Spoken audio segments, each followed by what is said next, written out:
ভাই যারা আর্জেন্টিনার সমর্থক আছেন তাদের জন্য খুশির সংবাদ হচ্ছে যে আর্জেন্টিনা এই 25 সালে আরো 6টা ম্যাচ খেলবেন, 2টা বিশ্বকাপ বাছাই পর্বের ম্যাচ এবং 4টা প্রীতি ম্যাচ।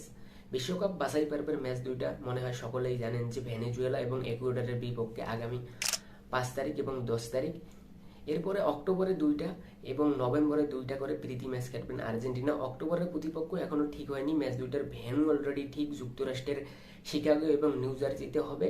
ম্যাচের সম্ভাব্য তারিখ দেওয়া হয়েছে 9 অক্টোবর থেকে 15 অক্টোবরের মধ্যে। এবং নভেম্বরে আর্জেন্টিনা যে 2টা প্রীতি ম্যাচ খেলবেন সেখানে প্রতিপক্ষ অলরেডি ঠিক হয়েছে, কাতার এবং অ্যাঙ্গোলা।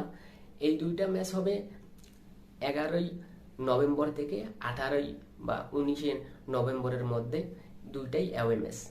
তবে যারা মেসি ফ্যান আছেন তাদের জন্য একটু দুঃসংবাদ আছে, সেটা হচ্ছে যে ইনজুরির কারণে সেপ্টেম্বরের ম্যাচ 2টোতে লিওনেল মেসি অনুপস্থিত থাকতে পারেন। তবে আর্জেন্টিনার এতে খুব বেশি ক্ষতি হবে না, তার কারণ অলরেডি তারা 2026 বিশ্বকাপে কোয়ালিফাই করেছেন এবং লিওনেল স্ক্যালোনি মেসি না থাকার কারণে বা আগে কোয়ালিফাই করার কারণে স্কোয়াডে নতুন কিছু প্লেয়ার অ্যাড করতে পারবেন এবং কিছুটা প্লেইং টাইম দিয়ে তাদেরকে বাজিয়ে দেখতে পারবেন তারা আসলে 2026 বিশ্বকাপের জন্য কতটা প্রস্তুত। তাই আর্জেন্টিনার সমর্থকেরা এই 2025 সালটা মোটামুটি ভালোই উপভোগ করবেন। আর এর ফাঁকে বলে রাখি যে আর্জেন্টিনা রিলেটেড যে কোনো আপডেট কিন্তু আমি সবার আগে এই চ্যানেলে দেওয়ার চেষ্টা করি, তাই চ্যানেলটি সাবস্ক্রাইব করে পাশে থাকতে পারেন।